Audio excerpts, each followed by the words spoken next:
Hi, thank you for joining me today. My name is Fabiola. I'm a practitioner here at the Nutrition and Wellness Center. And today I would like to cover a very cool topic, at least I think it is cool, about navigating neck up infections, expert insights for optimal care. We're going to be covering subjects like mold, how it impacts your sinuses, parasites, how that they affect and impact your sinuses and just overall health, and some tools that you can start using right away to start addressing some of these pathogens that are might be in your system. So just wanted to cover our disclaimer. Anything that we go over here is just for educational purposes. This is not intended to diagnose, treat, cure, or prevent any disease. And you should always consult with your medical provider if you have any concerns about your health. So I wanted to ask you, do you experience any of these symptoms? Sore throats, chronic sinus infections, ear infections, swollen glands, pain in your neck, difficulty swallowing, trouble breathing, feeling very tired, postnasal drip, gut dysbiosis, and all of this definitely have a root cause. And can you guess what could be contributing to this? Well, neck up infections. But what exactly are they and what is causing them? So, a neck up infection can occur when unwanted pathogens like parasites, mold spores, bacteria, etc., get into the area from your neck up, causing problems. Perfect hideout spots for pathogens include throat, your ears, the mastoid bones, which are located just behind your ears, sinuses, mouth, the jaw, gums, tonsils, and definitely your nose. So, what are some of the things that we are looking at that may indicate that there is potentially something going on in these areas that we just mentioned?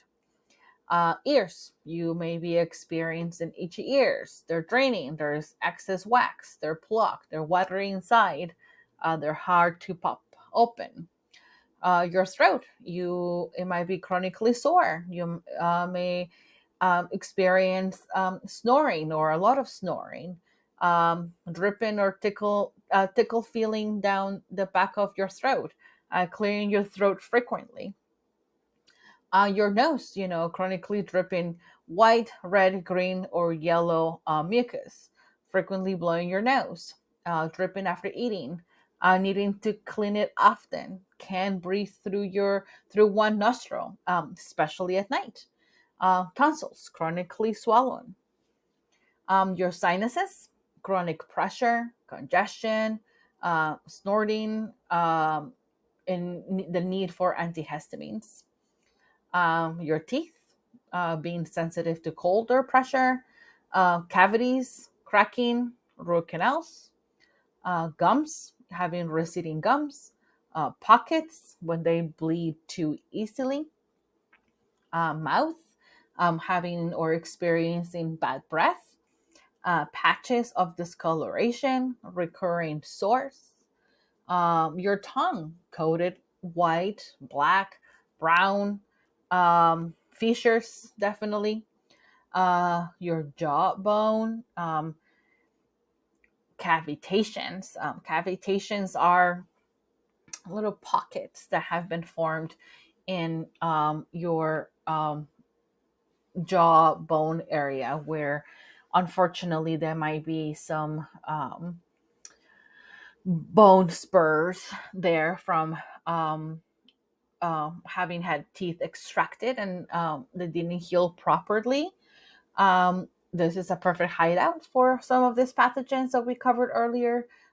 Abscess, infection found by the cone beam, which is a type of X-ray, commonly after at extraction sites or root canals. Heart plaquing, arteries, having that plaquing, stomach, dysbiosis, ulcers, bloating, gas, burping, IBS, GERD, hiatal hernias, experiencing nausea, vomiting, lungs, experiencing asthma, chronic bronchitis, allergies, and autoimmune from leaky gut to arthritis, fibromyalgia, and chronic fatigue. So, parasites. By now, if you're a client of Nutritional Wellness Center or follow us on social media, you know that we definitely don't shy away from talking about parasites. And again, we're not medical doctors, so we're not diagnosing or treating you or saying that diagnosing with some sort of parasitic infestation. But I do believe that we are becoming more aware on what some of these pathogens are, the type of issues that are creating in our system. And I think we are definitely more in tune with the topic of parasites.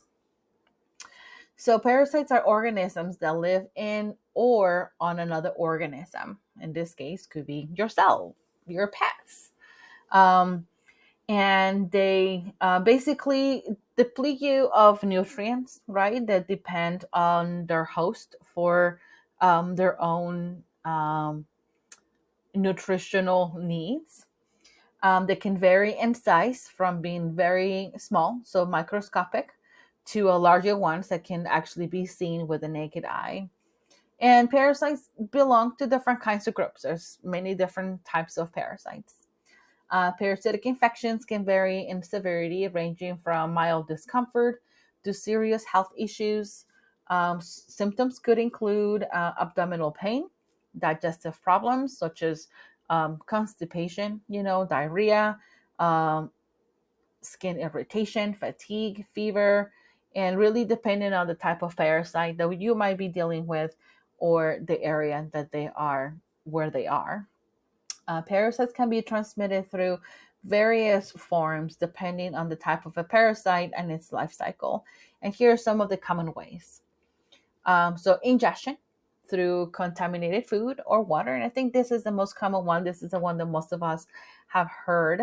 It can be ingested by consuming, raw food like sushi. If you are a sushi eater, then it is possible that might be dealing with parasites or contaminated water, right? I mean, there's a reason why we're advised not to drink tap water because or why there's chlorine in the water from getting from treatment of the water. It's because of the parasites, and there's definitely eggs of parasites in there too, right? In the water. So it's important to drink water that has been at the very least filtered.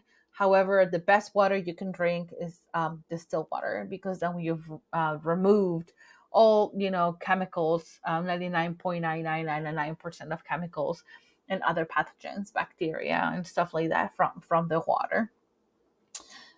Vector borne transmission. Some parasites require a vector such as mosquitoes, ticks, or flies to transmitting them from one host to another. And you might be familiar with malaria, for example, which is transmitted by mosquitoes. Um, Direct contact. Some parasites can be transmitted through direct contact with an infected person or animal. So, for example, scabies mites they spread through the skin to skin contact, and head lice are spread through close contact with infested hair. Inhalation. Certain parasites have an airborne stages that can be inhaled. For example, the eggs of some parasites. A worm can become airborne in contaminated soil, and you could be breathing them, not intentionally, but that could happen. Fecal oral route. So when parasites reside in the digestive tract, such as pinworms or roundworms, they can be transmitted when contaminated hands, objects, or surfaces come into contact with the mouth. And this can happen when hygiene practices are not followed. So it's always important to wash your hands after you use the restroom.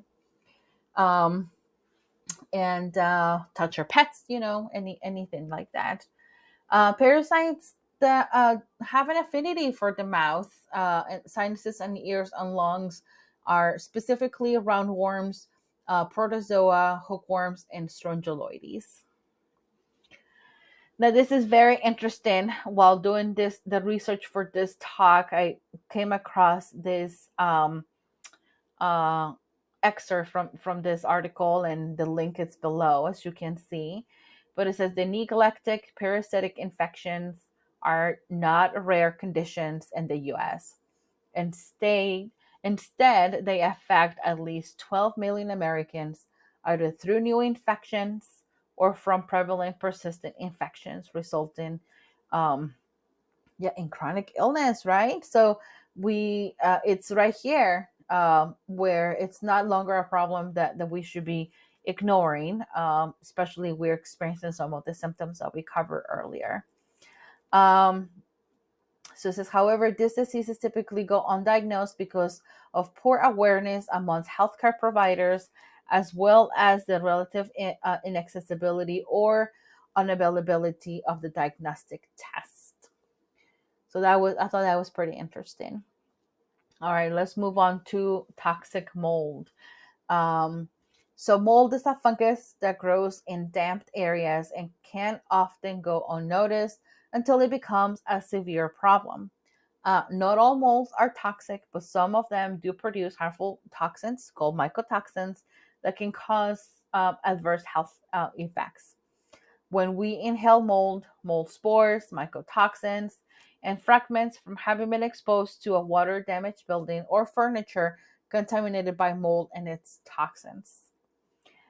These toxins then camp in our sinuses, ear, lungs, GI tract, and even in our blood. Unfortunately, mycotoxins are uh, fat soluble and water soluble, so they have the ability to travel throughout the body, um, to many different areas, causing all kinds of problems for you.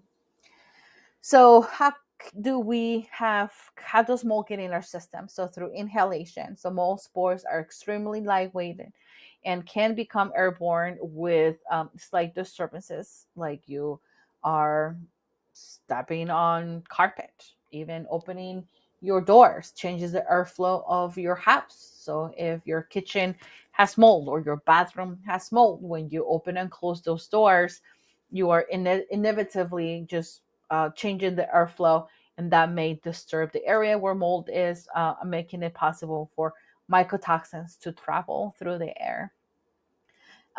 Respiratory tract, as you inhale the air carrying the mold spores passes through your nose and your mouth, where larger particles might be trapped, this by tiny hairs called the cilia and the mucus. So mold spores, thankfully, are big enough for our mucus to be able to catch most of them. Unfortunately, mycotoxins are very small, so they can actually get into your system through your skin, they penetrate your skin. That's how small they are. But if you already have a compromised um, immune system through either your lymphatic system or your nose is sure definitely part of your defense mechanisms, then some of the small spores may just make it into your system. And then definitely the alveoli, right? So smaller mole spores, however, can travel deeper into the respiratory tract and reach, your lungs. The alveoli are the smaller air sacs in the lungs where oxygen exchange occurs. So 85% of buildings experience water damage and that's a lot. 85% of buildings experience water damage at some point. And this is according to, I believe this is the EPA. And so that means that, yeah, so your workspace or your water home has had some sort of water damage. You're going into stores buildings, you hotels, Airbnbs, you never know. So mold can just be, it's definitely there, and it could be there and we just don't know it and we're being exposed to it. So it's important to pay attention to signs of moldy environment so that you can do something about it. But it's not all gloomy and sad. You have some tools, and as long as you use these tools as directed by your practitioner, you can definitely protect yourself, protect your family, and get some mitigation going on not only in your house but for your body as well. So some of our favorite tools that we recommend clients to use to go after these pathogens that are in your system are products from Cellcore Biosciences, specifically Para 3, any of the Cellcore binders, IS BART, IS BOR, IS Boost, and IS BAB. And IS stands for immune support. You can apply them. Any of these supplements can be made, the binders using distilled water can be made into a paste and apply to the area in question, or the liquids are easier to be applied topically, and you can apply it directly on your skin. You can apply it to your bones. You can put Para 3 or any of the ISs in your ear, one drop, to start going after some of these pathogens that might be in there, and any sinus or pressure spots where you might be feeling, pain. Believe it or not, some Lyme co-infections definitely, um, live in your muscles, in your joints, so that you can definitely apply this topical remedies on those areas. You can do it, you can rub it on your jaws, your tonsils, literally anywhere where you may feel discomfort, that you can always apply some of this. Obviously not your eye. Keep this away from your eyes because they are alcohol based and it will burn. So apply common sense as well. So as far as the gums and the mouth, so we like this recipe that was shared um, by Dr. Darren Smith, who one of his patients actually shared this with him, and it's a water pick recipe. And some of you might be aware or might have knowledge of what a water pick is. And a water pick is basically a water flosser. So it has many benefits for just overall dental health. But it is also a tool that you can use to put some of the tinctures because it's pressurized, and it's a great tool. And I put the link here so that you can look at the watch Dr. Darren's video, where he talks about his talk about color up infections. And there's another video by Dr. Thomas Levy and Dr. Mercola that I put the link here as well, where you can, get a little more information, expand on this subject. So the recipe that we've been recommending to clients, it's to be used for 1 to 2 weeks, right? So you want to give your system a break, specifically because you're using hydrogen peroxide, and we want to make sure that it's not something you're doing for months and months and months and months. It's something that you do for a little bit, you take a break, and you go at it again. So the recipe is basically here. You have your countertop water pick. You're going to be using half a dropper full of 12% food grade hydrogen peroxide without stabilizers into distilled water. You're going to use 1/8 of a teaspoon of good salt, fine ground. We don't want big chunks in there. We don't want to break your machine. I typically recommend real salt from Redmond. And then quarter teaspoon sodium bicarbonate or potassium bicarbonate. And like I said, distilled water. So you're gonna do this once or twice a day before brushing, and you're just gonna use your water pick with this solution.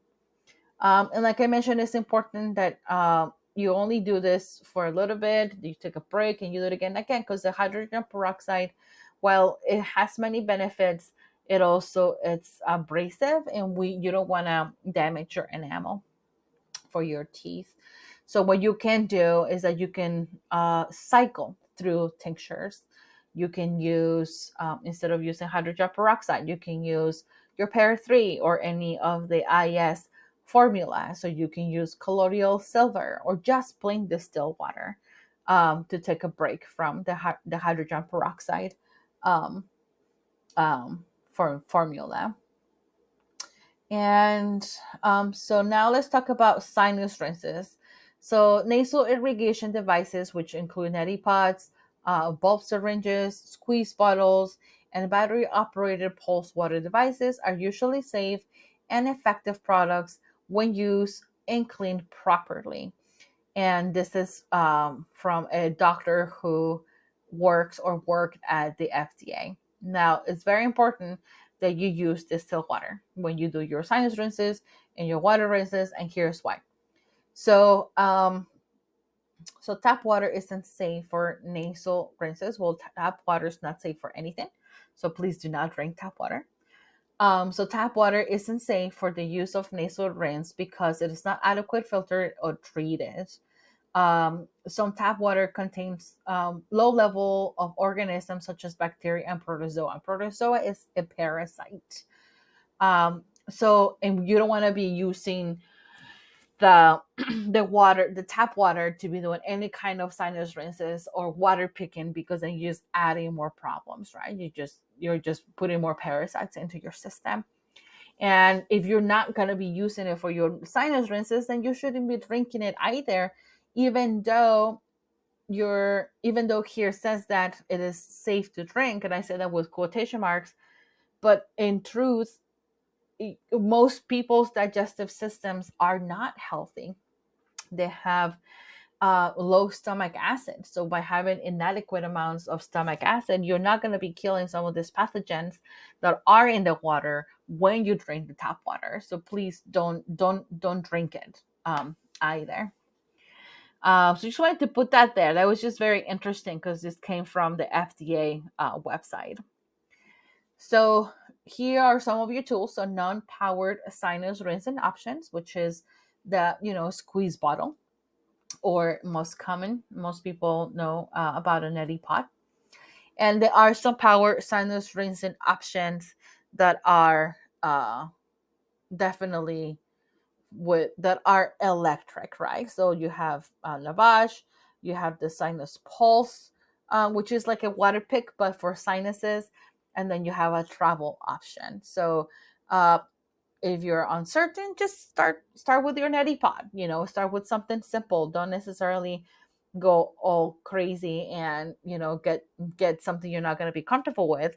And as you become more used to and more familiar with doing sinus rinses, then you can upgrade your equipment, but you don't have to go right away to any of these power rinsing options. They're great to have, and you should at some point definitely consider on having one of these, but you don't have to go here right away. So when you do a sinus rinse, with you need a non-electric or electric sinus rinser. Ideally, you are adding some sort of killer, right? Some sort of herbal supplement or treatment for supplement for the in the solution, such as Para 3 or any of the IS formulas, which is typically what we recommend. And if you're dealing with mold, then a pinch of the biotoxin binder or carboxy. And biotoxin binder or carboxy are the binders that support your body through a mold detox. And you add the distilled water. Again, distilled water, cannot stress that enough. And then you add 1 drop of Para 3 or whichever IS formula or binder. So that will be a little pinch. So why 1 drop, right? Because especially if you're a first timer, you're not doing this often enough, then you don't want to do too much. The longer you do it, the more you do it, you will get your system will get used to what you're putting in it, and you will be able to increase those doses. But for now, please don't go all out and don't add too much. less is more in many cases. And then you do your sinus rinse. So for seasoned nasal rinsers, you can slowly increase the amount of the product. Always check with your practitioner before doing so. And you can get on a schedule where you do this on Mondays, Wednesdays, and Saturdays, and you do this for 2 months. And then obviously that can be adjusted by your practitioner. And oftentimes, people get congested before they improve. So you may notice some congestion during your sinus rinse. And I want to play a video here of me doing a sinus rinse.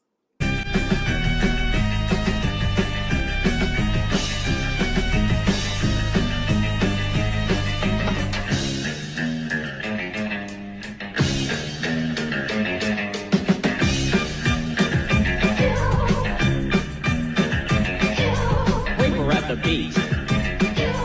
Everybody had matching towels. Somebody went under a dock, and there they saw a rock. It wasn't a rock. Was a rock.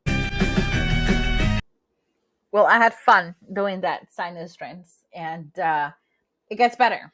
That it definitely it wasn't like, oh, this is super great, I want to do it again, but it definitely got better. So it's now part of my practice where I just make sure that I get my sinus rinses in. So I'm gonna show you a picture. I actually did that sinus rinse during the full moon.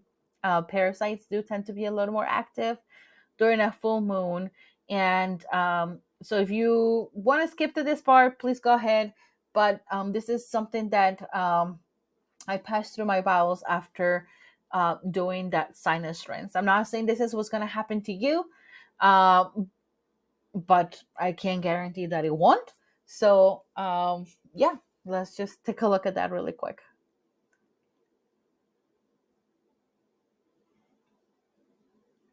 Yeah, so believe it or not, so that I do believe that I passed something that was about 11 inches long, and I'm happy I did. So let's talk about mold in the sinuses. So I've dealt with mold toxicity firsthand, and I truly cannot stress enough the importance of doing sinus rinses in managing the symptoms of mold toxicity. Like I mentioned, mold spores can irritate the nasal passage and cause inflammation, leading to uncomfortable symptoms like headaches, congestion, sinus pressure. 96% of sinus infections are fungal in nature, and we definitely need to support the sinuses to clear mold, you know, and get it out of here. So I personally use and recommend this product. It's a sinus as a nasal spray from a company called Microbalance Health Products, and this specific nasal spray was designed by the company was founded by a ENT, nose, ear, and throat doctor who has dealt with mold toxicity. And it's a homeopathic remedy. It doesn't contain any steroids, any drugs, or chemicals. And and what my favorite thing about this is that it includes xylitol, which is a biofilm breaker in yeast, because a biofilm, it's that little cocoon, that little capsule that pathogens build to protect themselves. So the xylitol is able to address those biofilms. So that's why we like this specific product, and you might be already using it, or we might be talking about it at some point if you're dealing with mold toxicity. And this is something you can get at the office. And the recommended directions is 1 to 3 nasal sprays in each nostril, 2 to 3 times per day. But just follow your practitioner's recommendations. You may have to be start at a lesser gradient and work up to a higher gradient. But definitely, we have people using it now, and you know, experiencing some relief from some of their symptoms that they're experiencing from mold toxicity. Another thing I like to recommend is a nebulizer. So a nebulizer is that little machine that you put distilled water and you put a little bit of a remedy in there to be able to alleviate congestion. If there's, like something going on with the lungs. And I specifically like to use some of this essential oils that recommended by Dr. Jill Krista from her book Break the Mold. And any of these, just make sure that they are organic, okay? Because you don't want to be putting chemicals in your system more than we already are being exposed to. So you can choose either one of these and then do some nebulizing. So some people start with nebulizing first before they go to a nasal spray and before they go on to a sinus rinse. You can start nebulizing. It's safe to do, and especially now with if there's air quality indexes, questionable, if it's slow, then nebulizing is a great way to open those nasal pathway so that you can breathe a little easier. And then you're killing mold if you're using any of these mold killing essential oils. But you want to use very small amounts. I would recommend that you start with a drop. You don't need a lot. Remember, less is more, and no need to dump a lot in it to be able to get to it faster. You don't want to create a healing crisis. If a healing crisis occurs, then that's fine, but you don't want to exasperate more than you need to in order to get there faster. Another thing I wanted to cover was gravity, anatomy, location of pathogens. Because we are, when we're laying down, right, some of these pathogens then can travel from lower parts of your body to upper parts of the body. So sometimes that's why some of us experience more symptoms at night, or when we wake up, because these pathogens have had the ability to move from one place to the other. And it is true, during a full moon, parasites are more active just because the neurotransmitters play a huge role in this. And when neurotransmitters are heightened during a full moon, then parasites they can get through, travel through your body a little easier because of this. So that's why, sometimes you probably have heard me say, or another practitioner has made a recommendation to put some of those, like I was saying, the para 3 topical binders, the IES formulas, or any other herbal tincture that might be helping you, supporting your body through, the detoxification of these pathogens, to be able to support your body that way. You can use them topically, definitely. And we've talked about, gums, we talked about teeth, we talked about sinuses and lungs, but we haven't talked about the ears. If you remember earlier, sometimes these pathogens definitely hide in your ears, but you can get this little tool and do this. Again, you're going to be using distilled water, and you're going to be using your tinctures, your herbal tinctures that support your body through this pathogenic detoxification. So you're going to be using para 3 or the IES formulas or the binders. And I would even say that with the nasal spray, I didn't include it in this lecture, but the Microbalance Health products does have just a blend of, I believe, 4 different essential oils that you can use to put in your cleaning kit as well, to support your body when detoxing mold when it's in the ears. So I definitely have clients using this, and they've reported improvement on their sinuses and post-nasal drip. And I wanted to end this by covering something very cool that actually from a book that was recommended by Dr. Darren Smith. And if you watch his video about color up infections that I've mentioned earlier, he'll be talking about this book. But it was very interesting just going through this book, a lot of testimonials on how when you go after color up infections, neck up infections, then you tend to just address so many different things that might be happening as far as, chronic chronic illness. So this is an excerpt from this book, and it was from Dr. Winston A. Price. He was talking to a fellow dentist at a conference in Toronto, if I remember correctly, where he was talking about the when he was talking to Dr. Mayo of the Mayo Clinic, right? And when he talked about how the importance of really going after some of these pathogens that are in the mouth, and specifically when he said he referred to the fact that 90% of the lesions, focal infections, are above the collar, and that of those, the collar, which would include the tonsils, the intrium, the nasal passages, and sinuses, for the largest part of them come from dental infections, oral infections, and then accepted the challenge of the dental profession that they are going to that take that responsibility. So I think it's very important, and if anything, that just stresses the fact as to how crucial it is that we apply and introduce some of these remedies to our routines, to doing the water pick formula, to doing sinus rinses, to doing the nasal sprays, to be doing the nebulizing, the ear cleaning, especially if you are chronically ill, or if you've done everything, clean up your diet, taking your supplements, and still having some of these recurrences where it's just not 100% uh, gone, then you can use some of these remedies to help you take things to the next level.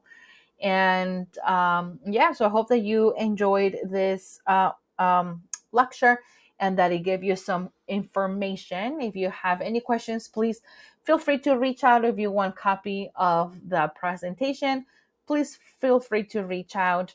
You can email us to info at nutritionalwellnesscenter.com. All right. Thank you so much.